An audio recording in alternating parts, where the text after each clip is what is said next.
ทีนี้วันนี้เรื่องปปช.อีกเรื่องหนึ่งก่อนที่จะไปเรื่องการเมืองเรื่องรัฐบาลเรื่องพรรคการเมืองต่างๆนะฮะวันนี้ปปช.มีรายงานข่าวว่าปปช.มีมติเอกฉันท์กรณีคดีนี้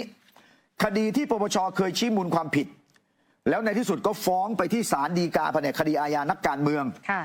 คดีที่คุณยิ่งลักษณ์ชินวัตรอดีตนายกถูกชี้มูลความผิดนะว่ามีพฤติการในการหัวประมูลคดีรถโชว์โครงการ240 ล้านบาทนะโครงการปี 2020 สร้างอนาคตไทยคือโครงการกู้เงิน2 ล้านล้านพูดง่ายๆนะแล้วจัดรถโชว์โดยหัวประมูลไม่เป็นไปตามกฎหมายอันนั้นคือข้อกล่าวหาแต่ปรากฏว่าศาลฎีกาเนี่ยยกฟ้องนะศาลฎีกายกฟ้องแล้วล่าสุดที่ประชุมปปช.มีมติเอกฉันท์6-0ไม่อุทธรณ์คำพิพากษาของศาลฎีกาในคดีนี้นะก็ทำให้คุณยิ่งลักษณ์ก็ไม่มีคดีเหลืออยู่ในชั้นปปช.อีกต่อไปหมดเกลี้ยงเลยอันนี้รายงานล่าสุดแล้วคดีอะไรบ้างเราอัปเดตให้ไปแล้วนะคดีข้าว G2G ล็อต 2คุณยิ่งลักษณ์ก็รอดไปแล้วคดีเรื่องน้ำก็รอดไปตั้งแต่ก่อนหน้านั้นนะคดีเรื่องปราบม็อบกบส.ก็รอดไปตั้งแต่ก่อนหน้านั้นคดีย้ายถวิลเปลี่ยนสีเอื้อญาติก็ไปถึงศาลแล้วศาลก็ยกฟ้องอัยการก็ไม่ได้อุทธรณ์อัยการไม่อุทธรณ์นะแล้วมาคดีนี้นะศาลยกฟ้องปปช.ก็ไม่อุทธรณ์นะนี่อันนี้คือคดีล่าสุดที่ปปช.ชี้มูลแล้วก็ศาลมีคำตัดสินเพราะฉะนั้นคุณยิ่งลักษณ์ก็เป็นผู้บริสุทธิ์นะหมายจับคดีนี้ก็เพิกถอนไปแล้วคุณยิ่งลักษณ์ยังเหลือความผิดอยู่คดีเดียวตอนนี้ก็คือคดีละเว้นการปฏิบัติหน้าที่ไม่ระงับยับยั้งความเสียหายโครงการจำนำข้าวไม่ยับยั้งการขายข้าว G2G พูดง่ายๆจำคุก5 ปีส่วนคดีอื่นๆรอดหมดแล้วนะก็ต้องรอดูว่าเจ้าตัวจะกลับมาสงกรานต์ปีหน้าจะกลับมาด้วยวิธีการอย่างไรนะอันนี้คือวันนี้นะครับมีรายงานข่าวออกมาว่าปปช.ไม่อุทธรณ์คดีรถโชว์240 ล้านนี้คนรอดคนอื่นด้วยก็มีนักการเมืองอีก2 คนนะแล้วก็มีเอกชนด้วยคดีนี้นะก็ไม่อุทธรณ์ทั้งหมดนะแต่อย่างไรก็ตามวันนี้มีรายงานจากปปช.เช่นกันอันนี้เป็นอีกคดีหนึ่งครับเป็นคดีสินบนข้ามชาติสินบนโรลส์รอยซ์ถ้าเราจำได้เรื่องคดีสินบนโรลส์รอยซ์เนี่ยถ้าใครตามข่าวจะทราบว่ามันมีทั้งสินบนโรลส์รอยซ์ก็คือเครื่องยนต์ใช้กับเครื่องบินการบินไทยแล้วก็อุปกรณ์ที่ใช้กับแท่นขุดเจาะน้ำมันของปตท.กรณีนี้ล่าสุดปปช.ชี้มูลความผิดครับอันนี้เป็นการชี้มูลความผิดนะกรณีสินบนโรลส์รอยซ์ชี้มูลความผิดแล้วที่สำคัญมีการชี้ให้ริบเงินสินบน10 ล้านด้วยคือมีรายละเอียดถึงขั้นว่าเงิน10 ล้านเข้าบัญชีบริษัทอะไรแล้วเป็นของใครจึงได้มีการชี้มูลความผิดนะวันนี้ปปช.มีมติชี้มูลความผิดกรณีเหตุอันควรสงสัยกรรมการปตท.สผ.ซึ่งเป็นประธานคณะอนุกรรมการเฉพาะกิจกรณีการจัดหาเครื่องยนต์เอาไปใช้กับแท่นผลิตกลางโครงการอาทิตย์นะกรณีนี้คนที่ถูกร้องเนี่ยก็คือคุณจิตรพงศ์กว้างสุขสถิตเป็นอดีตกรรมการปตท.สผ.และพวกวันนี้ปปช.ได้มีการพิจารณาแล้วเห็นควรว่ามีมูลความผิดจึงมีมติชี้มูลความผิดนะสืบเนื่องจากกระทรวงยุติธรรมสหรัฐสอบสวนเรื่องการจ่ายเงินสินบนของโรลส์รอยซ์และบริษัทในเครือให้แก่เจ้าหน้าที่ของรัฐในหลายประเทศคงจำกันได้ที่มาก่อนหน้านี้แล้วก็มีการตรวจสอบในบ้านเราทั้งเรื่องการบินไทยทั้งเรื่องปตท.สผ.กรณีนี้คือปตท.ปรากฏข้อเท็จจริงว่าปตท.สผ.ซึ่งบริษัทโรลส์รอยซ์เอเนอร์จีซิสเต็มจ้างตัวกลางแล้วมีค่าคอมมิชชั่นจ่ายให้ตัวกลางแล้วส่วนหนึ่งเอาไปให้เป็นสินบนเจ้าหน้าที่ปตท.สผ.แปลงจากค่าคอมมิชชั่นเอาไปเป็นสินบนให้เจ้าที่ปตท.สผ.เพื่อแลกกับการได้สิทธิ์เข้าทำสัญญาเพราะฉะนั้นกรณีนี้ปปช.เนี่ยจึงไต่สวนทั้งองค์คณะแล้ว เหตุการณ์ปรากฏตามการไต่สวนฮะช่วงปี 47 ถึงปี 51 นะปตท.สผ.ดำเนินการก่อสร้างแท่นผลิตกลางโครงการอาทิตย์อยู่อ่าวไทยดำเนินการจัดหาฟีดแก๊สเทอร์ไบน์คอมเพรสเซอร์จนในที่สุดก็ตั้งคณะกรรมการขึ้นมาอันนี้วงเงินประมาณ$27 ล้านสหรัฐนะค่ะ$27 ล้านก็เกือบ 1,000 ล้านบาทนะ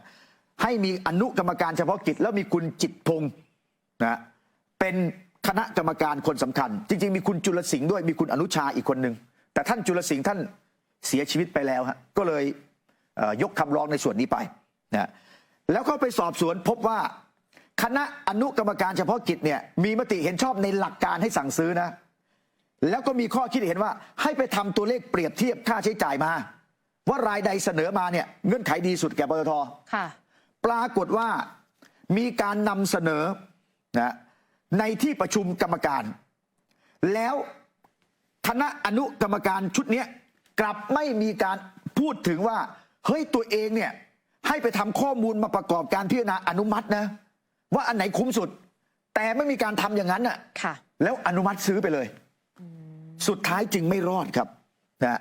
ถูกชี้มูลความผิดแล้วประเด็นที่ว่ามีเงินบางส่วนไหลไปเป็นสินบนเนี่ยคืออันไหนทีนี้มีการพบว่าเงินค่าคอมมิชชั่นนะถูกจ่ายเข้าบัญชีเงินฝากของบริษัทหนึ่งในสิงคโปร์แล้วโอนต่อไปยังบุคคลใกล้ชิดของนายผอพึ่งจำนวน$10 ล้านหรือ$300,000 สหรัฐเป็นการรับทรัพย์สินที่ไม่ควรได้อันนี้เป็นข้อหาอีกฐานหนึ่งต่างหากด้วยค่ะจึงนำมาซึ่งการชี้มูลความผิดในวันนี้ฮะแล้วก็ให้ริบนะเงินในส่วนที่เป็นสินบน$10 ล้านด้วยหลังจากนี้ก็ส่งอัยการดำเนินคดีตามกฎหมายนี่คือล็อตสุดท้ายแล้วสำหรับกรณีสินบนโรลส์รอยซ์ค่ะส่วนเรื่องสินบนโรลส์รอยซ์การบินไทยไปยังไงทวนท่านผู้ชมสั้นๆก็คือเนี่ยครับก่อนหน้านี้ปปชนี่ก็ชี้มูลความผิดอาญานายธนงนะแล้วก็คุณกวีพันธ์นะกรณีสินบนโรลส์รอยซ์การบินไทยฮะนะนี่เอาข่าวเก่ามาให้ดูเดือนกรกฎาคมปี 65ปปชชี้มูลอาญาคดีสินบนโรลส์รอยซ์ธนงกวีพันธ์นี่ครับตอนนี้ก็ยังเป็นผู้บริสุทธิ์แต่ต้องไปสู้คดีต่อในชั้นศาลครับใช่ไหมอันนี้คือเรื่องของสินบนโรลส์รอยซ์โอ้โหชี้มูลทั้งสองส่วนแล้วนะคะเนี่ยคือเรื่องของสินบนโรลส์รอยซ์เนี่ยมันมีหลายช่วงแต่เอาผิดได้ช่วงนี้ที่มีการชี้มูลส่วนสินบนโรลส์รอยซ์ที่เป็นเครื่องขุดเนี่ยนะก็ชี้มูลแล้วตอนนี้นะเป็นกรรมการอดีตกรรมการของปทสผ.แล้วถ้าพูดถึงสินบนข้ามชาตินี่แถมเรื่องนี้ยังอยู่ในปปชและยังไม่มีการชี้มูลข้ามปีข้ามชาติมาแล้วนั่นคือเรื่องของโครงการปาล์มอินโดครับ20,000 ล้าน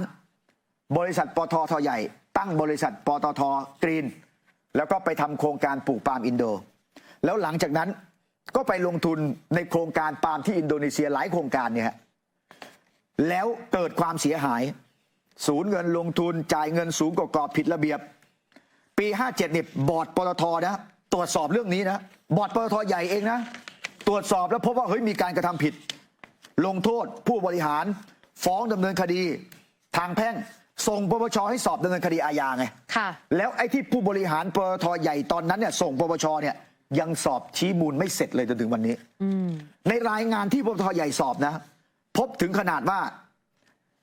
มีบริษัทที่ไปเจรจาเป็นนายหน้านะเฮ้ยถ้าอยากขายโครงการให้กับปตท.กรีนได้นะเนี่ยเดี๋ยวจะเป็นนายหน้าให้แต่ต้องจ่ายค่า CSA นะ Consultancy Service Agreement นะต้องจ่ายมานะแล้วก็บังเอิญปตท.กรีนก็ไปซื้อแล้วก็บังเอิญไอ้ผู้ขายเนี่ยก็จ่ายเงินในหน้าให้เอกชนแล้วก็บังเอิญว่าเงินเนี่ยก็ไหลมาถึงคนไทยบางคนด้วยอันนี้ยังไม่ถึงไหนเลยในชั้นปปช.ตอนนี้ยังไม่มีการชี้มูลอะไรทั้งนั้นนะคะยังไม่ชี้มูลแต่มีการไต่สวนไปแล้วครับนะแล้วก็ข้ามปีมามูลค่ากว่า20,000 ล้านนะต้องรอดูอันนี้อีกเรื่องหนึ่งที่ปปช.กำลังสอบอยู่ส่วนผู้บริหารใหญ่ปตท.ชุดปัจจุบันคุณอัตพลฤกษ์พิบูลประธานเจ้าที่บริหารวันนี้ก็เปิดเผยว่ากรณีที่ปปช.ชี้มูลความผิดล่าสุดอดีตผู้บริหารปตท.สผ.ก็ให้เป็นไปตามกระบวนการยุติธรรมครับเพราะว่าเรื่องนี้ทาง ปปชชี้มูลเสร็จอัยการก็ต้องไปฟ้องนะเรื่องนี้กรณีนี้เป็นอดีตผู้บริหารแต่กระบวนการตรวจสอบปตท.ข้างในเองก็มีการตรวจสอบอย่างต่อเนื่องนะส่วนองค์การปปชตรวจสอบพบความผิดก็ให้ดำเนินคดีตามกฎหมายคือปปชเนี่ยจะมีการตรวจสอบภายในอยู่อย่างเรื่องปลูกปาล์มอินโดเนี่ยอันนั้นก็ปตท.ใหญ่ในช่วงนั้นตรวจสอบเจอเองนะอันนี้ก็ต้องแฟร์กับปตท.ตอนนั้นผู้บริหารปตท.ก็คือคุณปิยะสวัสดิ์อมรนันท์นะที่เป็นคนส่งเรื่องไปที่ปปชนะอันนี้เรื่องเกี่ยวกับกรณีทุจริตประพฤติมิชอบฮะมาร่วมสนับสนุนท็อปนิวส์นำเสนอความจริงได้แล้ววันนี้เพียงกดปุ่ม Super Thanks แล้วเลือกจำนวนเงินตามที่ต้องการได้เลยครับขอบคุณครับ